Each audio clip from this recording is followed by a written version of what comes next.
আপনার মৃত্যু কিভাবে হবে আপনি কি জানেন? চলুন সেটা জেনে নেওয়া যাক।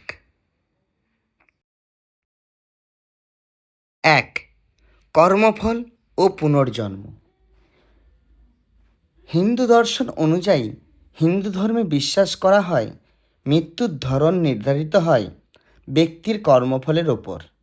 জীবিত অবস্থায় যে যেমন কাজ করে আর তার সেই কর্মই নির্ধারণ করে সে কিভাবে মারা যাবে এবং মৃত্যুর পর কোথায় জন্মাবে। এটি কর্মসিদ্ধান্ত নামে পরিচিত। ২. আত্মার যাত্রা ও মোক্ষ। আধ্যাত্মিকভাবে মৃত্যু হল আত্মার শরীর ত্যাগ করে অন্য জগতে যাত্রা করার সময় যদি কেউ পূর্ণবান হয় তাহলে আত্মা মোক্ষ লাভ করতে পারে, অর্থাৎ পুনর্জন্মের চক্র থেকে মুক্তি পায়। আর পাপী হলে তাকে পুনর্জন্ম নিতে হয় এবং সেই জীবন কষ্টকর হতে পারে। ৩. মৃত্যু একটি রূপান্তরের ধাপ। অনেক আধ্যাত্মিক পথপ্রদর্শক বলেন মৃত্যু কোনো শেষ নয়, এক জীবনের সমাপ্তি ও অন্য এক জীবনের সূচনা। আত্মা অমর, কেবল শরীর পরিবর্তন করে। ৪. মৃত্যুর পূর্ব লক্ষণ ও ইঙ্গিত। আধ্যাত্মিকভাবে অনেকেই বিশ্বাস করেন মৃত্যুর আগেই কিছু ইশারা বা স্বপ্ন দেখা যায়, যেমন পূর্বপুরুষদের দেখা পাওয়া, অদ্ভুত আলোর অনুভূতি বা আত্মিক শান্তির প্রাপ্তি। এগুলো আত্মার প্রস্তুতির অংশ। ৫. ঈশ্বরের ইচ্ছা ও সময়। কোনো কোনো আধ্যাত্মিক দৃষ্টি ভঙ্গি মতে মানুষের মৃত্যু নির্ধারিত হয় ঈশ্বরের ইচ্ছায়। যখন আত্মার কাজ সম্পন্ন করে ফেলে তখনই সে দেহত্যাগ করে। মৃত্যু অভিজ্ঞতা ও আত্মার পরকাল যাত্রা নিয়ে একটি উপাখ্যান।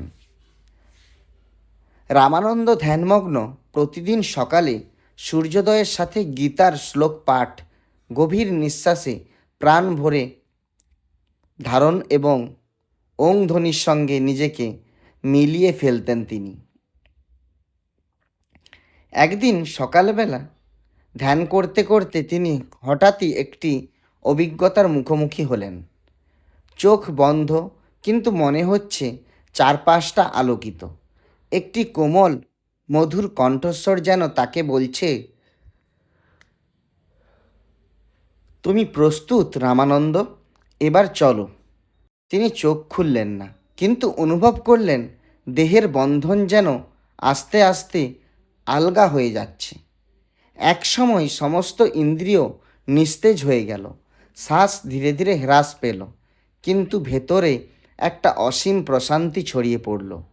বাহ্যিক জগতের কেউ জানে না রামানন্দ তার দেহত্যাগ করে চলেছেন।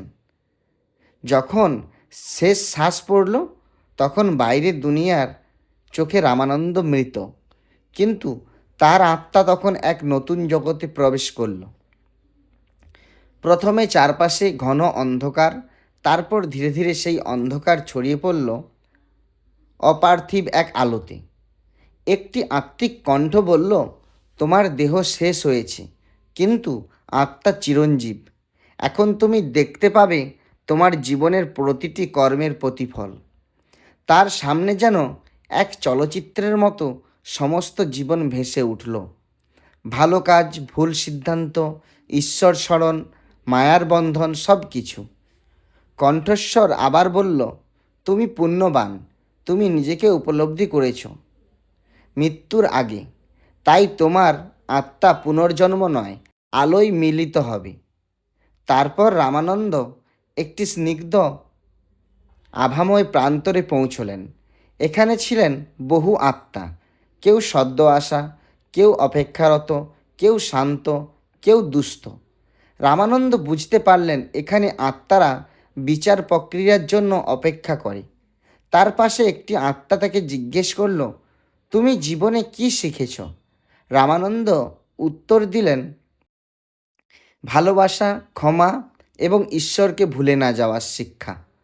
আর বুঝেছি মৃত্যু আসলে কোনো শেষ নেই, মৃত্যু আসলে কোনো শেষ নয়, এটি নতুন আলোর দিগন্ত। আত্মাটি মাথা নাড়ল, তোমার উত্তরই তোমার গন্তব্য নির্ধারণ করবে। 7. মহাজ্যোতির সংলগ্নতা। তারপর একদিন রামানন্দ পৌঁছলেন সেই মহাজ্যোতির সম্মুখে, যেখানে ঈশ্বরের চেতনাস্বরূপ প্রকাশ পায়। সেখানে কোনো রূপ নেই, কোনো শব্দ নেই, কেবল অনন্ত আলো ও শান্তি।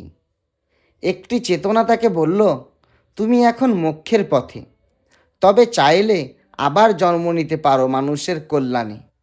রামানন্দ এক মুহূর্ত ভেবেই বললেন, আমি জন্ম নিতে চাই, কিন্তু শুধুমাত্র যদি আমি অন্যের অন্ধকার দূর করতে পারি, যেন তাদের মৃত্যু হয় আলোকময়। আলোক ছটাই যেন ঈশ্বর মৃদু হাসলেন। 8. আবার শুরু, কিন্তু আলোকিত। 2 বছর পরে শান্তিপুর গ্রামে আবার জন্ম নিল একটি শিশু। তার নাম রাখা হলো আলোক। সে ছোট থেকেই ধর্ম, জ্ঞান এবং করুণায় বড় হতে লাগলো।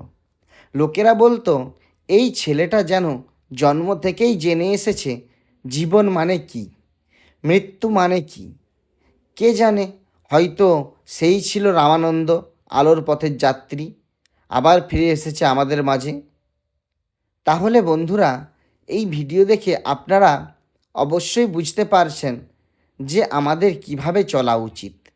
আমাদের সর্বদা সত্য পথে, ধর্মের সহিত চলা উচিত। কোনো ভুল কাজ করার, ভুল পথে চলা একদমই উচিত নয়। ভিডিওটা আপনাদের কেমন লাগলো আপনারা অবশ্যই সেটা কমেন্ট করে জানাবেন, আর লাইক, শেয়ার অ্যান্ড সাবস্ক্রাইব করবেন।